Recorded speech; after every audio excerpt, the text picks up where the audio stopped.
পর্ব ৬ এর শুরুতে দেখানো হয় ইউন-হো যে মেমোরি কার্ড রিকভারি করতে দিয়েছিল তা রিকভার করার পর ওই শপের মালিক দেখে ওই দিন যে গেট কাটা ছিল আর গেটের কাছে যে খাবার বানানো ছিল তা সোচিয়ালের ওয়াইফ করছে। সিন শিফট হয় আর দেখানো হয় ইউনহো আর হেইন বাড়িতে না থাকায় তাদের কাজের মানুষগুলো সব ছুটিতে, যার কারণে পুরো বাড়ি অন্ধকার।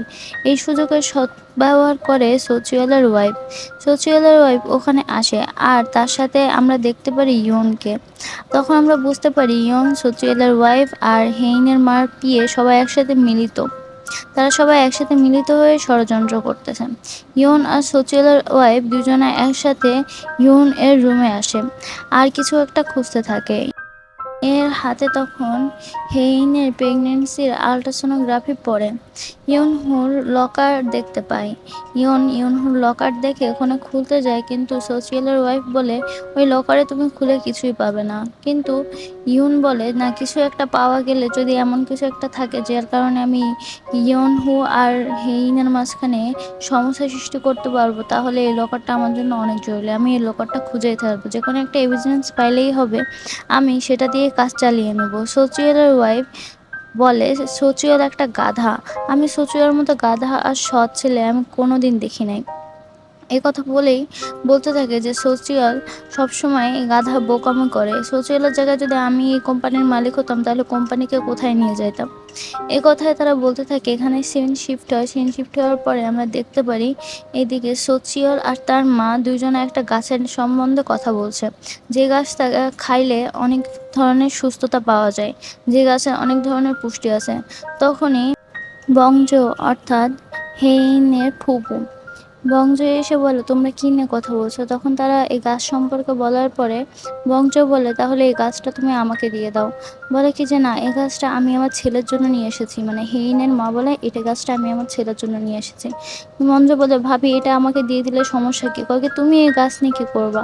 তখন বংজ বলে আমি এই গাছ নিতে যাচ্ছি না, আমি হেইনের জন্য নিতে যাচ্ছি। সোচিয়াল তখন বলে ওঠে হেইন এমনি সুস্থ, এমনি এত পুষ্টিমান আর স্ট্রং থাকে, হেইন এই গাছ খেয়ে কি সুপারম্যান হবে, এই গাছ খাওয়া লাগবে না হেইনের। তখন বংজ বলে কি কেন, তুমি প্রত্যেকবার এই গাছ খাও, একটুখানি কি এখন নিজের বোনকে দিতে পারবা না। বংজ অনেক কথা বলে, কিন্তু তার ভাবি আর সোচিয়াল দুজনের মধ্যে একজনে কিছু দিতে রাজি হয় না। তখনই বংজ তার বড় ভাইয়ের কাছে আসে, মানে বংজুনের কাছে আসে, এসে বলে আমরা অনেকদিন হয়ে গেছে একসাথে ড্রিঙ্ক করি না। বংজুন বলে যে আমি একটা গুরুত্বপূর্ণ কাজ করছি। তখন বঞ্জ দেখে কি বঞ্জুন তার ঝিনুককে পাতা খাওয়াচ্ছে, বলে ঝিনুকের শেলটা ভেঙে গেছে। এখন ঝিনুককে আমি ডিমের খোসা খাইতে দিচ্ছি, কিন্তু সে ওটা খাচ্ছে না। এখন যদি ডিমের খোসা না খায় তাহলে তার শেলটা তৈরি হবে না আর সে কখনোই সুস্থ হবে না। বংজ বলে এখানে সবকিছু উল্টা যাচ্ছে আর তুমি একটা ঝিনুককে নিয়ে পড়ে আছো। বংজুন বলে না, তুমি ধরে নাও এই ঝিনুকটার এমন একটা রোগ হয়েছে যেটা কখনো সারতে পারবে না। কথা শুনে বংজোর হেইনের কথা মনে পড়ে আর খুব কাঁদতে থাকে।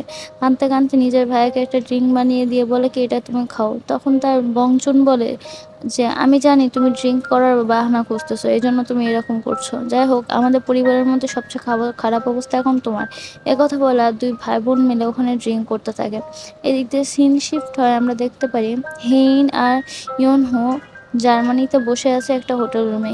হেইন তখন বলে যে জানো আমার একটা বান্ধবী ছিল না, যে বান্ধবীটা ওই যে হারিকিনার পার্টিতে আসছিল, সে সে যখন অ্যাক্সিডেন্ট করছে তখন তার স্বামী লয়ার নিয়ে হাসপাতালে পৌঁছায় গেছে সাইনের জন্য, যাতে সবকিছু তার স্বামী হয়ে যায় নাই।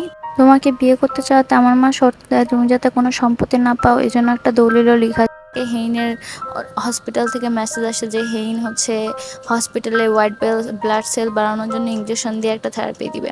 হেইন এটা দেখে অনেক খুশি হয়ে যায়। হেইন ভাবছিল ও চিকিৎসা আর হবে না, কিন্তু এখানে দেখা হয় পাস্টে ইউনহু ওই হসপিটালে গিয়ে ওই ডাক্তারের গিয়ে বলে যে আপনি যে পেশেন্টদের ইনলিগালভাবে যে তাদের একটা আশা দিয়ে আপনি আশা পূরণ করতেছেন না, তারপরে আমাদের পেশেন্ট যে হেইন যে ফান্ডটা দিছে ওই ফান্ডটা আপনি নিছেন, নেওয়ার পরেও ওর যে চিকিৎসা করতেছেন না, এটার জন্য আমি আপনাকে কোরিয়ার লিগাল অ্যাকশন নেবো। মানে অনেক লটাও ঝালে, যার কারণে তারা ভয় পেয়ে এরকম হোয়াইট ব্লাড সেল বাড়ানোর জন্য রাজি হয়ে যায়।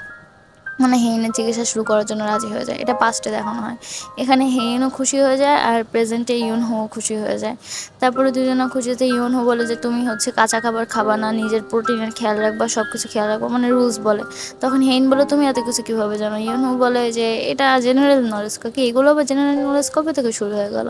এদিক দিয়ে দেখানো হয় মিস্টার ইয়ন যে হচ্ছে ইউনহোর রুমের মধ্যে সার্চ করছিল, তখন একটা কার্ড পাইছিল। ওই কার্ডে যে কোম্পানি, সেই কোম্পানিতে যায়, গিয়ে খুঁজতে থাকে যে কি কার্ডে কি আছে।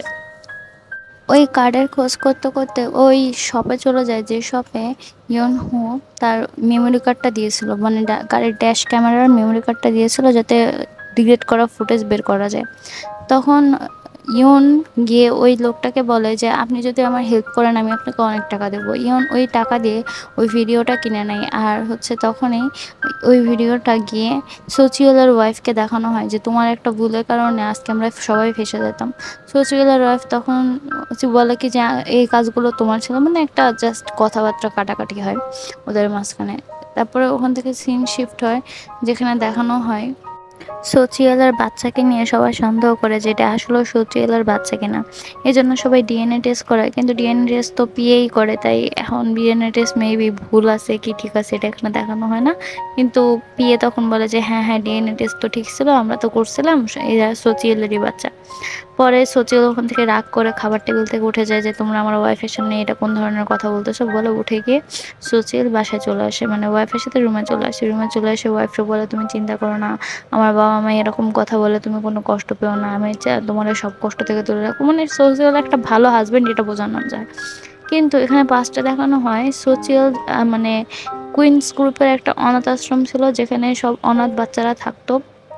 ওই অনাথ আশ্রমে একদিন করা সোচিয়াল দাদা, মানে যখন সোচিয়াল ছোট ছিল, সোচিয়াল হেইনি যখন ছোট ছিল তখন গেছিল ওখানে। সোচিয়ালের ওয়াইফ, মানে যে এখন বর্তমান ওয়াইফ, ওই মেয়েটা তখন ওখানেই ছিল। আর যে মিস্টার ইউনও ওই অনাথ আশ্রমেই ছেলে ছিল। যখনই সোচিয়ালের দাদা সোচিয়ালকে ছেড়ে ওখান থেকে একটু দূরে যায়, তখন এই মিস্টার ইউন বল দিয়ে সোচিয়ালের মাথার উপর মারে, যার কারণে সোচিয়াল কান্না শুরু করে। তখন মিস্টার ইউন যখন সোচিয়ালের কাছে আসে, তখনই হেইন সামনে আসে, এসে বলে তুমি আমার ভাইরে বল দিয়ে কেন মারছো? তখন ইউন বলে যে তোমার নাম কি? বলে আমার নাম হেইন। তখন ইউন ওখান থেকে চলে যায়। পরে হেইন সোচিয়ালের মাথার উপর একটা বাড়ি মেরে বলে যে তুই কথায় কথায় কেন কান্দোস, মানে বড় বোন হলে যা হয়, কথা বলে ওখান থেকে চলে যায়। তখন দূর থেকে সোচিয়ালের যে বর্তমান ওয়াইফ, সে দেখে, এসব দেখে সোচিয়ালের কাছে এসে বলে কি যে তুমি তোমার নাক পরিষ্কার করো, আমি তোমার খেয়াল রাখবো, তুমি আমাকে বড় হলে বিয়ে করবা? তখন সোচিয়াল বলে না আমি তোমাকে বিয়ে করবো না। তখন ও একটা চিল্লান মারে, কেন তুমি আমাকে বিয়ে করবে না, আমি তোমার কত খেয়াল রাখতেছি, কথা বলে। তখন সোচিয়াল আবার কান্না করে। তখন সোচিয়ালের ওয়াইফ জিজ্ঞেস করে তোমার কি কোনো বড় ভাই আছে? বলে কি যে হ্যাঁ আছে, একটা ভাই ছিল কিন্তু সে মারা গেছে এখন। তখন সোচিয়ালের ওয়াইফ বলে তার মানে তুমি এখন এই বংশের একমাত্র ছেলে? বলে কি যে হ্যাঁ। ওকে তুমি চেয়ারম্যানের নাতি না? বলে হ্যাঁ। তখন বলে ওর হেইন কি তোমার বড় বোন ছিল? বলে কি হ্যাঁ। তখন আর কি এটা পাস সিনে দেখানো হয়। তারপর সিন আবার বর্তমানে শিফট হয়, যেখানে দেখানো হয় হেইন যে ইয়নহোর গ্রামে গেছিল। গ্রামে যাওয়ার কারণে ইয়নহোর গ্রামে এখন সবাই আসা শুরু করছে, ট্যুরিস্টরা আসা শুরু করছে। হেইন যে জায়গায় বসছে, যে জায়গায় খাবার খাচ্ছে, যে জায়গায় ঘুরছে, যেই কুত্তাকে নিয়ে ইয়ে করছে, মানে সব কিছু ফেমাস হয়ে গেছে। সবাই এসে ওগুলোর সাথে ছবি তুলতেছে সবাই, মানে গ্রামটা পুরো হেইনের কারণে ফেমাস হয়ে গেছে। সবাই হেইনের ফ্যান, আর দূর থেকে এই গ্রামে আসছে জাস্ট বিকজ অফ হেইন যে জায়গায় বসছে, যে জায়গায় খাচ্ছে, যে জায়গায় ইয়ে করছে, সব কিছু দেখার জন্য। সিন শিফটে আমরা দেখতে পারি হেইনের বাসায় হচ্ছে অনেকগুলো ওয়ার্কার আসে। তো হেইনের বাবা জিজ্ঞেস করে যে এরা কেন আসছে? তখন দারোয়ান বলে যে তারা আসছে কারণ কয়দিন ধরে সিসিটিভি ক্যামেরা বারবার অফ হয়ে যাচ্ছে, অন হয়ে যাচ্ছে, এই সিসিটিভি ক্যামেরা ঠিক করার জন্য। কিন্তু এদিকে দেখানো হয় ইয়নহোর যে লকআপটা আছে, ওই লকআপটা খোলার জন্য লোক এসেছে, আর ওই লোকটা লকআপটা খুলেও ফেলে, যেখান থেকে হেইনের মার পিএ ডিভোর্সের লেটারটা পেয়ে যায়। আর পেয়ে খুব খুশি হয়ে যায়। এদিকে দেখানো হয় হেইন আর ইয়নহো সব খুব ভালো একটা সময় কাটাচ্ছে, তারা ঘুরছে, ইয়ে করছে। এখানে ইয়নহোর উপরে একটা মেয়ে লাইন মারতে আসে। হেইন বলে কি যে হি ইজ ম্যারেড, আর 5 বছর আগেই ওর হচ্ছে ওয়াইফের নাম লেখা হয়ে গেছে, এখান থেকে কেটে পড়ো, মানে হেম জেলাস ফিল করে। তখন নায়ক আবার ওই ছেলের দিকে তাকায়, ওই মেয়ের দিকে তাকায় থাকে, বলে হেইন বলে যে, "এইভাবেই চোখে, চোখে নজর রাখো না। এভাবেই তো তুমি তোমার প্রিন্সিপালের মেয়েরে পটাইছিলে, তাই না? তোমার বোন তো আমাকে সবকিছু বলছে।" তখন ইউনহো বলে কি যে, "না, কি বলো?" বলে কি, "হ্যাঁ, প্রিন্সিপালের মেয়ের জন্য বাইরে দাঁড়াইছিলে, এ করতে, ও করতা।" তখন ইউনহো বলে, "তুমি এত কিছু কিভাবে জানলা?" তখন হেইন বলে, "এটা আমিও করছি।" তখন ইউনহো বলে, "ও আচ্ছা ঠিক আছে, তুমি করছো। তুমি কার জন্য করছো শুনি?" তখন বলে, "আছে একজন বাস ড্রাইভার।" কয় কি, বাসের ছেলে?" কয় কি, "হ্যাঁ।" কয়, "তুমি কোনোদিন বাসেও যাওয়া আসা করছো?" "হেই না, আমি তো জানতাম না।" তখন হেইন বলে, "হ্যাঁ, যাওয়া আসা করছি।" মানে তাদের দুষ্টু মিষ্টি খুনসুটি হয় এখানে। তারপরে হেইন হসপিটালে আসে চেকআপের জন্য। হসপিটালে আসার পরে হেইনের হচ্ছে যখন ভিতরে নিয়ে যায়, তখন হেইন যাওয়ার আগে বলে যে হচ্ছে, "চিন্তা করো না, আমার হচ্ছে ওয়েট ৩ কেজি বেড়ে গেছে। এর আগেরবার যখন হসপিটালে ওয়েট মাপছিলাম তখন ৩ কেজি কম ছিল। ৩ কেজি বেড়ে গেছে। আমি যদি মরার আগে অসুন্দর হয়ে মরি তাহলে তো আমারে বাজে দেখাবে। তাহলে তো হবে না। আমার ছবি খারাপ আসবে। আমার ওয়েট কমাতে হবে, আমার ব্যায়াম করতে হবে। আমি ওয়েট কমায় ছাড়বো।" তখন ইউনহো বলে, "আমি যদি বলি তুমি ওজন বাড়লেও আর ওজন কমলেও সেমই থাকো।" তখন হেইন বলে, "তার মানে তুমি বলতে চাচ্ছ সত্যি করে আমি মোটা হয়ে গেছি?" ইউনহো বলে, "না, না, আমি তা বলতে চাই নাই।" তখন হেইনকে নার্সরা ভিতরে নিয়ে যায়। কিন্তু হেইন ভিতরে যাওয়ার সময় মানে এই পুরো জার্নিতে হেইন কিছু মাঝে মধ্যে একটা বাচ্চাকে দেখতে পারে। তখন হেইন আবার ভিতরে যাওয়ার সময় দেখে কি একটা বাচ্চা দৌড়ে যাচ্ছে। হেইন তার পিছন, পিছন দৌড়ে যায়। বাচ্চাটা পিছনে যখন তাকায় তখন হেইনও পিছনে তাকায়। আর এদিক দিয়ে অনেকক্ষণ হয়ে যাওয়ার পরে ইউনহোর কাছে নার্স এসে বলে, "হেইন মিসিং, হেইনকে পাওয়া যাচ্ছে না।" তখন ইউনহো হেইনকে খুঁজতে থাকে। অনেকক্ষণ খোঁজার পরে পুরো ১ ঘন্টা খোঁজার পরে দেখে রাস্তার একটা জায়গায় ভিড় জমে আছে আর একটা মেয়ে হসপিটালের পোশাক পরে মরে আছে। তখনই ইউনহো ওখানে যায়, যেয়ে দেখতে থাকে কিন্তু ভাবে কি এটা হেইন। কিন্তু পরে দেখে না, এটা হেইন না। হেইন পিছন থেকে এসে ইউনহোর শার্ট ধরে টান দিয়ে বলে, "আমার খুব খিদে লাগছে।" ইউনহো হেইনকে দেখে অনেক শান্তি পায় আর জড়ায় ধরে। ইউনহো হেইনকে জিজ্ঞেস করে যে, "তোমার কি কিচ্ছু মনে নেই? তুমি এতক্ষণ কোথায় ছিলা? আমি তোমারে ১ ঘন্টা ধরে খুঁজছি।" হেইন বলে, "না, আমার মনে আছে। আমি আমার ছোট ভাইকে দেখছি। আমি আমার বড় ভাইকে দেখেছি।" হেইন তখন বলে, "আমি যখন ছোট ছিলাম তখন আমরা বোটে করে ঘুরতে গেছিলাম। তখন বোটের অ্যাক্সিডেন্ট হয়, যার কারণে আমি ডুবে যাই। আমাকে বাঁচায় আমার বড় ভাই। আমার বড় ভাই আমাকে বাঁচাইতে গিয়ে নিজে মারা যায়, যার কারণে আমার মা আজ পর্যন্ত আমাকে মাফ করতে পারে নাই।" তখন ইউনহো বলে, "এটা তোমার কোনো দোষ নাই।" হেইন বলে, "জানি আমার কোনো দোষ নেই, কিন্তু তাও আমার মা আজ পর্যন্ত আমাকে মাফ করতে পারে না। আমারও মাঝে মধ্যে মনে হয় যে আমি আমার বড় ভাইয়ের জীবনযাপন করছি।" ইউনহো বলে কি যে, "না, এটা কোনো সমস্যা না। তুমি চিন্তা করো না। তুমি সুস্থ হয়ে যাবা। আর তুমি তোমার বড় ভাইয়ের তুমি জীবনযাপন করতেছো না।" হেইন বলে, আমি যদি বেঁচে যাই আর ইউনহো তুমি যদি অনেক বছর পর মারা যাও, তখন ইউনহো তোমাকে নিতে আমি আসবো। আমি ফেরেশতা আসবো। সবচেয়ে প্রিটিয়েস্ট ফেরেশতা আমি আসবো। তুমি তো আমাকে দেখেই হচ্ছে শান্তি পাবা। তোমার কোনো ভয় লাগবে না।" ইউনহো বলে, "তাই নাকি? আমি তো জানতাম না।" হেইন বলে, "হ্যাঁ।" ইউনহো ওখান থেকে বের হয়ে ওই শপকে ফোন করে, যে শপে মেমোরি রিকভার করতে দিছিল, কিন্তু ওই শপওয়ালা কোনো ফোন না ধরে উল্টো সব বিক্রি করে দিয়ে চলে যায়। ইউনহো ওই লোকটাকে খুঁজে পায় না। আর এদিক দিয়ে সিন শিফটে দেখানো হয় মিস্টার ইয়ন চেয়ারম্যান স্যারকে, মানে চেয়ারম্যানকে একটা পেন্টিং গিফট করতেছে। এটা চেয়ারম্যানের অনেক পছন্দ হয়। চেয়ারম্যান অনেক থ্যাংক ইউ বলে।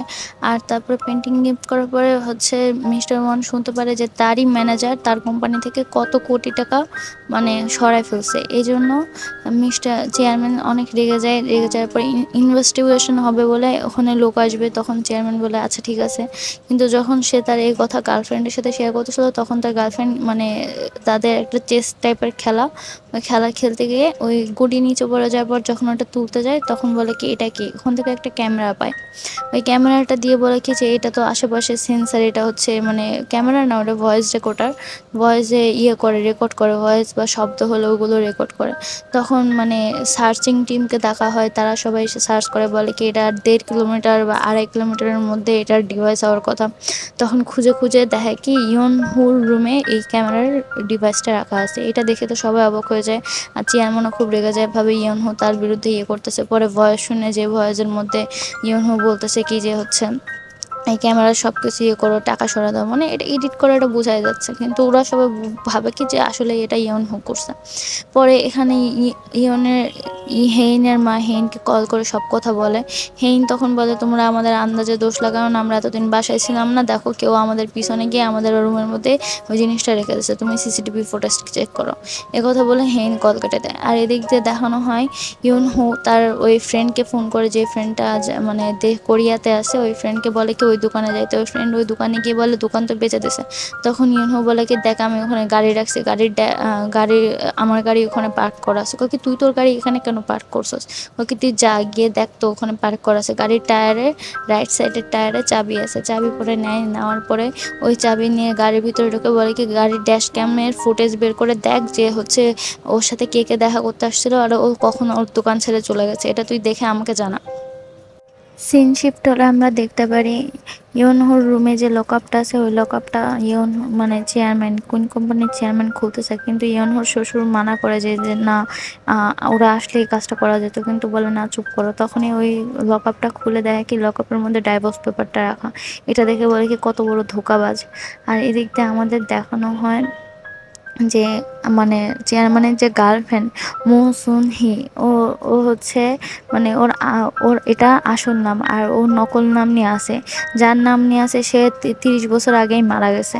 আর হচ্ছে আসল নাম হচ্ছে মো সুন হি। আর সে তার স্বামীর সাথে ফ্রড করার কারণে জেলে গেছিলো। জেলে যাওয়ার সময় সে 4 মাসের প্রেগনেন্ট ছিল, মানে তার একটা বাচ্চাও আছে। মানে যে এখন বর্তমানে আছে মানে চেয়ারম্যানের গার্লফ্রেন্ড হয়ে, তার আসল নাম অন্যটা। আর তার আসল নাম যেই মহিলার নামে, ওই মহিলা 30 বছর আগে মারা গেছে।